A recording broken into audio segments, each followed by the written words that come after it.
J'ai terminé de lire Lake hier et je pensais faire la vidéo aujourd'hui, mais en fait je vais attendre un petit peu parce que l'histoire de Kai et Iris laisse un petit vide dans mon cœur là de suite. Même mes cheveux ils s'en remettent pas. Donc,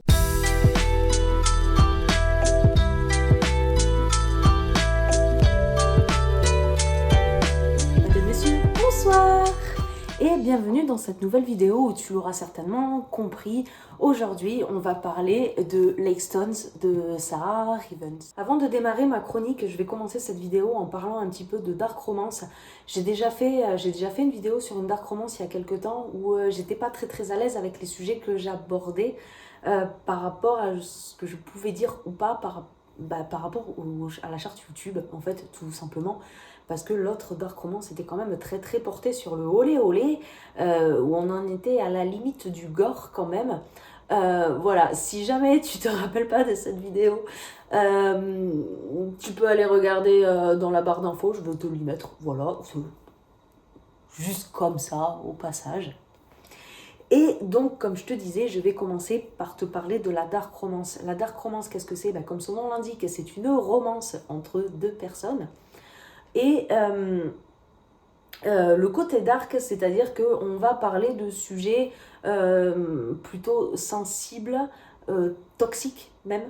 On va jouer avec des émotions très négatives, on va parler de peur, on va parler de violence beaucoup, il va y avoir peut-être des côtés mafia, des côtés... En fait, ça va dépendre de l'univers dans lequel va être cette dark romance.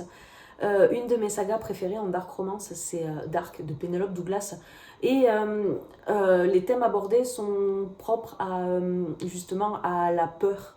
C'est le stalking, ce délire-là.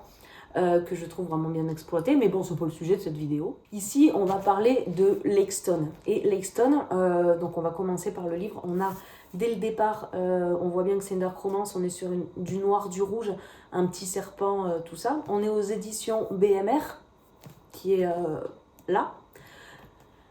On est sur un pavé de 800 pages, c'est-à-dire un bon petit truc, mais un pavé que j'ai dévoré. Voilà, il n'y a pas si longtemps que ça, j'ai lu un autre gros livre, c'était Les couronnes de Niaxia. Il y avait un peu plus de 700 pages, j'ai mis 2 semaines à le lire, j'arrivais pas à me mettre dedans. Mais voilà, celui-là, il en fait quasiment 800, on est à 780 je crois. On va arrondir à 800, celui-là il fait 800 pages et je l'ai lu en 24 heures. Voilà, ça te donne un ordre d'idée. Je l'ai lu en 24 heures. Dès le départ, on commence avec les avertissements, avec les trigger warnings. Voilà, qu'on mette les choses au clair dès le départ. Dans celui-ci, on va parler de violence et de meurtre, d'organisation criminelle, de kidnapping, de crise d'angoisse, de problématiques liées à la santé mentale, de parents toxiques, de harcèlement et de négligence durant l'enfance, de traumatisme et de consommation de drogue. Et de tabagisme aussi, de beaucoup de tabagisme. On est sur des pages qui sont très bien remplies. Voilà. Les interlignes sont quand même larges, mais on est sur des pages qui sont vraiment remplies jusqu'en bas. Les marges sont pas très grandes. Ça se laisse lire tout seul. En vrai, ça se laisse lire tout seul. Et chaque début de chapitre a une petite mise en page assez sympa en fait. Assez sobre et assez cool. Voilà. Je vois pas ce que je peux dire de plus par rapport au livre-objet. Ça reste un brochet totalement classique.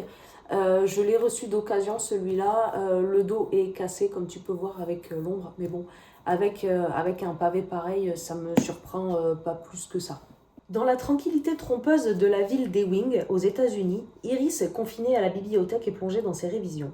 À des kilomètres de là, un mercenaire affronte le froid tranchant de la nuit, aussi glacial que le cadavre qu'il vient d'enterrer.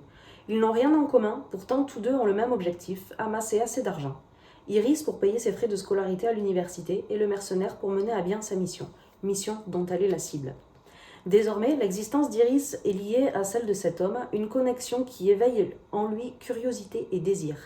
Arrachée à la vie qu'elle a toujours connue, la jeune étudiante se retrouve à la merci du mercenaire, dont l'impulsivité a forgé la réputation, celui qui a été façonné pour tuer, celui qu'on appelait Lake Stone. Donc ce livre, je l'ai commencé d'abord en audio, dans la voiture, et en fait, quand je suis arrivée chez moi, il y avait une action qui commençait, donc je voulais savoir la suite, voilà. Donc je l'ai continué en papier, et puis voilà, 24 heures après, j'avais fini le papier. Voilà, je n'ai pas de vie. J'ai passé 24 heures de mon existence dans ce livre-là avec Iris et Kai. Voilà, tout va bien se passer. Après, si je l'ai lu aussi vite, c'est parce que j'ai trouvé l'histoire quand même très addictive. J'ai vraiment été plongée dedans. Et voilà, quand j'en suis ressortie, comme tu as pu le voir en tout début de cette vidéo, il y avait un petit vide dans mon cœur. Voilà. Comme la dernière chronique, je trouvais ça plutôt sympa. Je vais te parler de ce que je n'ai pas aimé, mes points négatifs en fait de ce livre et les points positifs, toujours en essayant de ne rien te spoiler. Voilà, donc on va commencer avec mes points négatifs. Un des premiers points négatifs que j'ai noté, c'était la répétition de scènes en fait. Notamment sur les crises de colère de Kai. Dans la psychologie de ce personnage fait qu'il a un petit peu du mal à gérer sa colère. Et j'ai trouvé que ces crises de colère en fait étaient plutôt répétitives et que en fait c'était plus ou moins la même teneur sans qu'il y ait jamais spécialement d'évolution. Et j'ai trouvé ça un petit peu dommage parce que voilà quoi, ça aurait été cool qu'il y ait une évolution de quelque chose, c'était pas le cas. Bon, ça se répète un peu, mais c'est pas grave. Je me suis fait une note aussi, c'était au tout début de ma lecture, je crois qu'on était sur les 200 premières pages. Je me suis dit aussi que je comprenais pas bien la psychologie d'Iris. Un coup, elle se la jouait femme forte à tenir tête. Et 2 paragraphes plus loin, elle pleurnichait tout ce qu'elle pouvait. Et au début, je trouvais ça un petit peu irritant. Je comprenais pas trop. Je comprenais pas trop le délire de ce personnage. Et puis bon, au fur et à mesure de l'avancée de ma lecture, j'ai trouvé que c'était nettement mieux abordé. En fait, j'ai trouvé que c'était quand même beaucoup, beaucoup mieux. Voilà, j'avais un truc à dire, j'ai oublié. Ça va bien se passer. Dans les points négatifs que j'ai aussi à noter par rapport à ce livre, c'est que on a une mise en place de pas mal d'événements, en fait, d'informations. On a beaucoup d'informations qui sont données. Et j'ai trouvé que c'était pas bien exploité dans ce premier tome. J'espère qu'il y aura les réponses en fait dans le tome 2 parce qu'il y a beaucoup de trucs où voilà, on ne sait pas très bien. On sait pas très bien ce qui se passe. Effectivement, on a des réponses par rapport au passif de Iris, mais on a très peu de choses sur Kai. On est sur une lecture à la première personne, on n'est que du point de vue de Iris, et de temps en temps, Jacob, un personnage secondaire, un des seuls d'ailleurs, qui est vraiment exploité. Les autres on a l'impression qu'ils sont juste là pour meubler un petit peu, ce qui est aussi dommage parce que ça enlève un peu de la profondeur à ce récit. Mais bon, en soi, l'histoire est vraiment centrée sur Iris et Kai, donc l'un dans l'autre. On passe sur le point de vue de Jacob que lorsque Iris n'est pas là, en fait, pour développer l'intrigue. En parlant de personnages secondaires que j'ai trouvé mal exploités et surtout dommage, Iris a une meilleure amie qui s'appelle Rox. Et Rox vit un événement traumatisant, voire extrêmement traumatisant.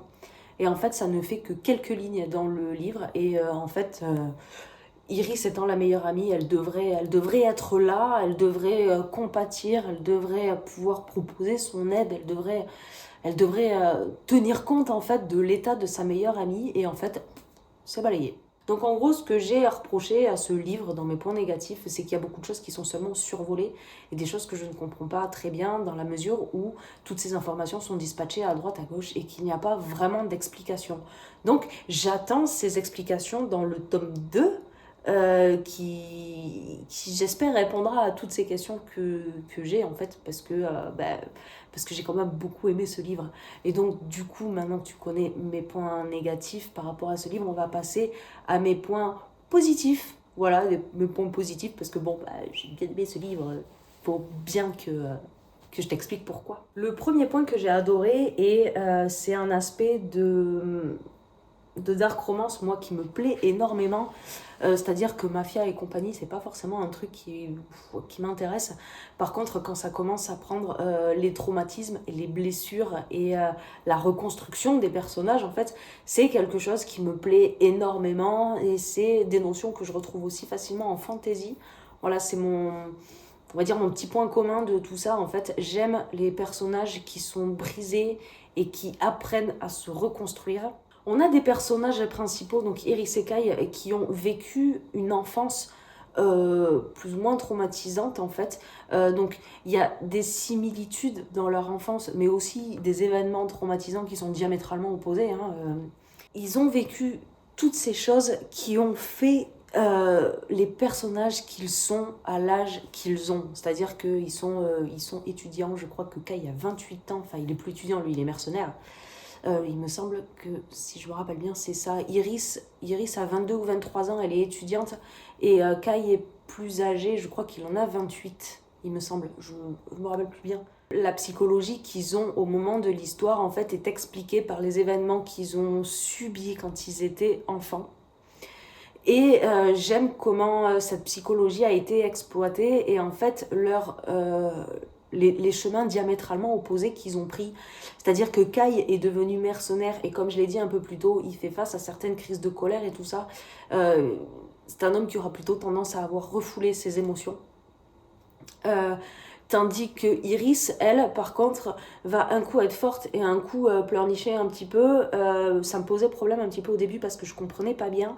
Et en fait, au fur et à mesure de l'histoire où on comprend un peu mieux son passif et où on comprend ce qu'elle a vécu et comment elle se sentait et ce qu'elle recherchait, explique en fait le comportement qu'elle a et c'est devenu logique en fait. Et cette psychologie de personnage, ben moi je l'ai kiffé, voilà, moi je l'ai vraiment aimé et je me suis vraiment attachée aux deux, plus à Kai qu'à Iris, peut-être bien, mais je comprends en fait, je comprends ce que Iris recherche et je comprends voilà, comment elle fait face en fait à tout ce qui lui arrive. Un autre point positif que j'ai bien aimé en fait, donc bon, autant j'ai trouvé les personnages secondaires relativement effacés, autant il y en a un qui est extrêmement présent et c'est Jacob. Et là où les protagonistes vont être plutôt torturés par rapport à leur passif, Jacob a encore une autre façon de voir les choses. Et Jacob, en fait, c'est le petit cheveu sur la soupe, en fait, qui vient. C'est-à-dire que c'est le pote qui a toujours un petit mot sympa, qui a toujours le petit truc pour rigoler, une petite pointe d'humour. Et j'ai beaucoup aimé les échanges avec Jacob que j'ai trouvé hyper constructifs. Un autre point après Jacob que j'ai beaucoup apprécié aussi, c'est que en fait au tout début de l'histoire, il se passe un truc avec un collier. Et dès le départ en fait, dès la première mention de ce collier, je me suis dit ouais c'est bon c'est ça. Donc j'avais pas dépassé les 100 premières pages en fait, que je me suis déjà dit ouais bon bah avec ce collier il va se passer ça et ça et ça. Et dont je me suis pas trompée en fait, hein, j'ai mis les deux pieds dedans, bien comme il faut. Je me suis juste dit à un moment donné, bon, j'espère que ça va pas durer 800 pages cette histoire, parce que bon, si au bout de 100 pages, j'ai déjà compris ce qui allait se passer à la fin, moyen quoi. Et bien en fait non, parce que voilà, ben, moins de 200 pages, cette histoire elle est éludée, et on passe à autre chose, et ça c'est un truc que j'ai apprécié. Maintenant, tu connais mon avis sur ce livre. Il y a des choses que j'ai pas bien appréciées, il y a des choses que j'ai beaucoup appréciées. J'attends beaucoup de ce deuxième tome qui devrait, je pense, pas tarder à arriver. Il devrait sortir normalement. Moment de bug. J'ai vu quelque part qu'il devait sortir là, mais qu'il avait été repoussé. Mais je me rappelle plus où j'ai lu ça. Je crois qu'il arrive au début du mois de décembre sous format papier et je l'attends avec impatience parce que j'ai vraiment envie d'avoir la réponse à mes questions et j'ai vraiment très envie de retrouver Kai et Iris qui m'ont beaucoup plu. Voilà, quand j'ai fini ce livre, il m'a fallu un petit moment, donc je l'ai fini depuis 4 ou 5 jours je crois. Et il m'a fallu un petit moment pour intégrer l'histoire et pour digérer un petit peu tout ça. et pour pouvoir me faire un avis un peu plus posé en fait, parce que si j'avais fait ma vidéo juste en finissant ce livre, je vous aurais dit oh, il est trop bien, un peu comme j'ai fait avec Le sang du Désidérium d'ailleurs, que j'ai adoré, et voilà, donc j'ai beaucoup aimé ma lecture. Bon, il y avait quelques petits trucs qui pêchent un peu dedans, mais bon, personne n'est parfait, et franchement, le travail qui a été fait sur ce livre est quand même génial. L'autrice avait fait paraître le tome 2 sur Wattpad, mais je ne suis pas du tout une aficionado de cette application, donc je suis même pas allée le chercher dessus, j'attendrai qu'il sorte en livre. Je pense que j'ai fait tout le tour de ce livre en fait, je pense que j'ai vraiment fait le tour. Donc c'était Lexton de Sarah Rivens, le tome 2 arrive très très bientôt, et je vous fais d'énormes bisous, et je vous dis aussi très très bientôt pour un nouveau livre. Voilà. N'hésite pas à me laisser un petit pouce en l'air, me dire si tu as l'intention de le lire ou si tu l'as déjà lu.